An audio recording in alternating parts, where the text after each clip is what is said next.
the federal government is trying to do all kinds of things that it wasn't designed to do. A lot of dissatisfaction results. I understand that the current standing of Congress in the approval polls is something like 6% approve of Congress.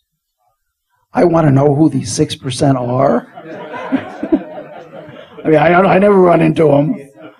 But so there is, and I've spoken about it before, there is right now a movement going on, the Convention of States movement, which is designed to adopt one or more constitutional amendments to rein in the federal government. It includes a proposed balanced budget amendment, an amendment to limit Congress to a single subject for each bill, just like the Colorado legislature is limited, a wider proposal that would provide for a convention that could consider amendments that would reduce the size of the federal government generally or impose term limits. When I last spoke to you, only one state had passed a balanced budget amendment application in some time. Now, the reason this word application is important because you need 2/3 of the states to make applications in order to force a convention which can propose a constitutional amendment. Only one had done so in some time, and that was New Hampshire. New Hampshire passed one in 2012.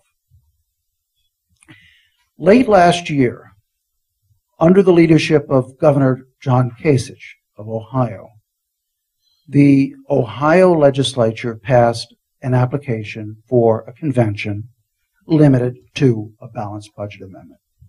What was striking about this vote is Ohio is not a particularly conservative state. It is a swing state.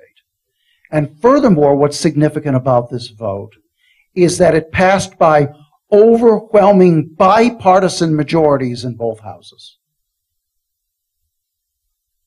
So you've got this very important state of Ohio saying, we think it's time to do what we've never done before and have a convention for proposing a constitutional amendment because we can't count on Congress to propose the constitutional amendment itself. Of course, all amendments have to be approved by 3/4 of the states, but you can't even get it to 3/4 of the states until it's proposed. And Congress is not going to propose an amendment to limit itself. Early this year, there was a similar vote in Tennessee. Tennessee also passed an application for a balanced budget amendment. The vote was 89-1 in the Tennessee House of Representatives. And in the Tennessee Senate, it was unanimous. That was followed by a similar application, again for a balanced budget amendment, in Michigan, one in Florida, one in Georgia, and finally one in Louisiana, which was passed by a unanimous vote in the Louisiana House and a unanimous vote in the Louisiana Senate. There is something that is developing here that is very deep.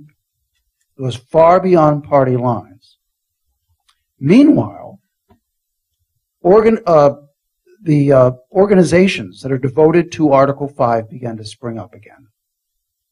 Probably the most notable is an organization called the Convention of States Project. It's part of Citizens for Self-Governance, and it's headed by Mark Meckler, who grew Tea Party patriots into a big force, and Mike Farris, who is an icon of the conservative Christian movement. The two of them put together the Convention of States Project, and they've only been in existence now for less than a year. But in their first year, they got applications from the legislature of Alaska, Florida, and Georgia. All of those states have now said, we want a convention for proposing an amendment, and we want this convention to be able to consider any amendment that puts fiscal restraints on the federal government or imposes term limits on Congress or federal officials, including Supreme Court justices, or reduces the size and scope of the federal government. You're going to see a whole lot more states joining that particular parade this coming year. A movement arose in Florida, came out of nowhere. Basically, one guy saying, I'd like to see a convention for proposing a single subject amendment, which I mentioned a minute ago. An amendment which says that each bill in Congress must deal with only one subject. It reduced the amount of log rolling. Virtually single-handedly, he got it through the Florida legislature. It was a voice vote. Essentially no nays. So again, something is really happening here. And then there's one other aspect. I'll tell you about this and then I'll quit and take Q&A. In late last year, a group of state legislators, about 100 of them, got together in Mount Vernon, Virginia. They call themselves the Mount Vernon Assembly. And they decided to form an organization for the purpose of preparing for an Article 5 convention. You know, we haven't had a convention of states since the Colorado River Commission in 1922. And we haven't had a general convention, that is to say, one to which all states have been invited. We haven't had a general convention since 1861. And so a lot of this, how to make it work, is sort of, we've forgotten. So the Mount Vernon Assembly said, what we're going to do is we're going to start planning for an Article 5 convention.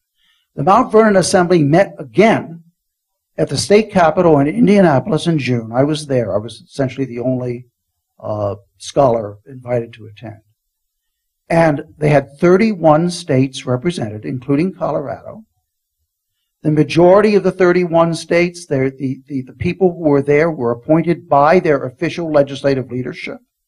So this is not just a bunch of, legislators going off on their own. This is appointed by their legislative leadership. And they reached some important decisions. For example, in any coming convention, just like in all the past conventions, each state will have one vote. Gosh, I found that comforting. Colorado will have one vote and California only gets one vote. And they also decided, or at least preliminarily decided, that for any questions of rules, the manual that will be used will be Mason's manual. Now, Mason's manual is used in the Colorado Senate, and it's used in 70 of the 99 state legislative chambers around the country. So it's very, very familiar to state legislatures, but it answers a big question that a lot of people have had about a convention. How do we know what the rules are going to be? Well, the answer is, unless the convention votes differently, it's going to be Mason's manual, just like, 70 of 99 legislative bodies follow today. And they'll be meeting again at the end of this year. They've got committees working now. Committees working on convention rules. They've got committees working on the call, how the convention call will be formulated. They've got a committee working on how applications will be collected and so forth. This is an example of the states stealing the march on Congress and saying, we, the state legislatures, we recognize this is a problem and we're going to fix it. And we're not going to wait for Congress or anyone in Washington, D.C. to do it. Any questions? None? Thank you very much.